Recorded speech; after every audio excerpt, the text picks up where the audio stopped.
right there, go get it. Them baggers right there, 250, 100,500 a midget. I was racking my gun in the kitchen. On the low, we fucking with bitches. Wipe his nose, but no, not a tissue. With a hole, this switch got a 50. Which is cold, you think it was Christmas. Nigga know that it's up. Fucking that bitch in the back of the Maybach, I told her to put the seat up. I'm not gonna go to the internet, I'm about to dash and it's time to meet up. Both niggas know we not in it, go get some bigger red, time to eat up. Call my young nigga, he spinning that, he wants some strike with the gang of Dita. My bad, I forgot to mention, through the pandemic, we was still running up chicken, whipping that shit in the kitchen. You make a mention, a ticket to make you go missing, don't do the sneak dissing. I'm starting to think niggas with panties, you niggas some bitches, while you niggas run out of money, my niggas don't get it. Coming in at number 30, we had a guy who was ranked number 16 last year. Only reason why he took a few steps back is because they didn't really seal the deal at Lake Gibson last year. Fortunately for Lake Gibson, they had Jalen Glover in the backfield who really took off. So it kind of didn't really shine a light on Logan Hackett being that guy that he was his sophomore year. But I expect Logan to have a big season, of course, with guys like Sam McCall and Preston Smith and Cormani McLean. When you're throwing the ball to those type of guys, you have to have a big season. So I expect at least minimum 2,500 yards out of Logan Hackett this season. Coming in at number 29, another very underrated guy, Tylan Simpson at Bartow. He's a 2022 wide receiver. I'm expecting Tylan to have a big season with him having the best quarterback in Polk County. Yes, Polkway said it. Lynn Johnson is the #1 quarterback in Polk County. So Tylan's going to be catching passes from Lynn Johnson. So he has to have a big season with Bartow graduating Dathan Davis. As you guys remember, he tore it up last year. And Tylan was a key feature last year with the Bartow offense. So with him stepping into that wide receiver 1 role, I'm expecting a big year out of Mr. Simpson. Number 28, we have a 2023 running back and defensive back, Jacoby Fowler at Winter Haven High School. With Zay Marlowe transferring out, Jacoby will be seeing most of the snaps through the backfield. He's more of a power back, but don't sleep on his speed. He can burn you if necessary. Jacoby will be a big-time player for the Winter Haven Blue Devils. And then at number 27, we have defensive end Nick Young. He's another transfer guy over to Lake Wells. He's a 2022 guy, so another guy approaching his senior year.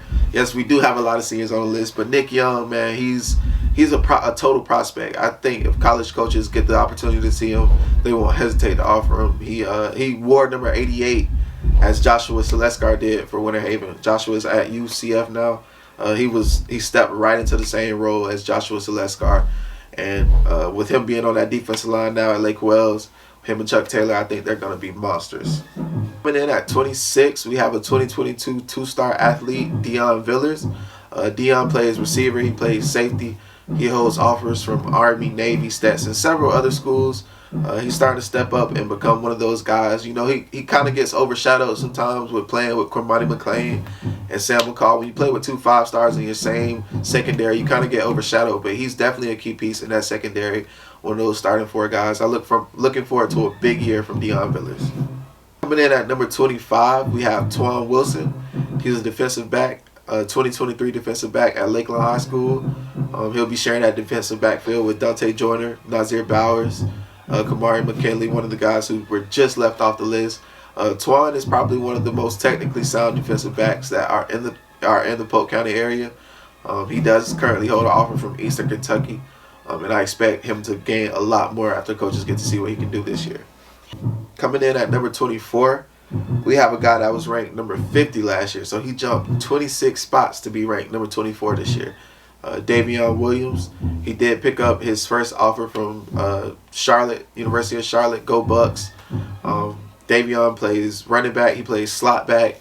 He plays linebacker. He plays safety. He's a true definition of an athlete for Frostproof for Mr. Davion.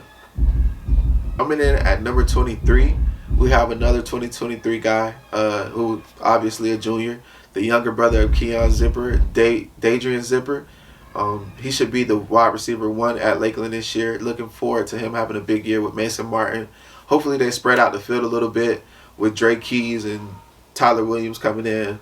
I still think Zip will be that #1 guy for the Dreadnoughts. I watched him this summer. He's completely transformed his body, completely transformed his skill set.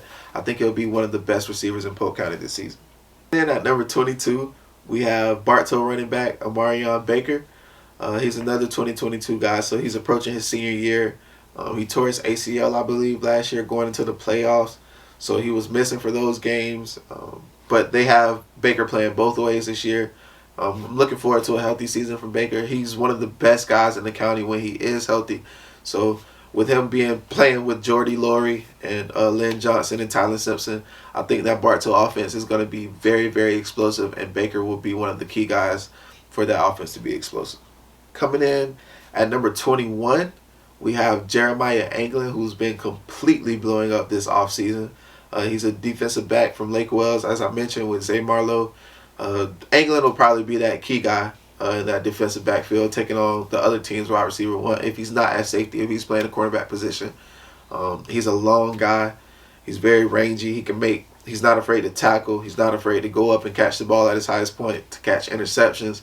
He does it all from a defensive back standpoint, and schools are really going to start heating up on Jeremiah Anglin after this season. I'm telling you, keep your eyes on Jeremiah Anglin.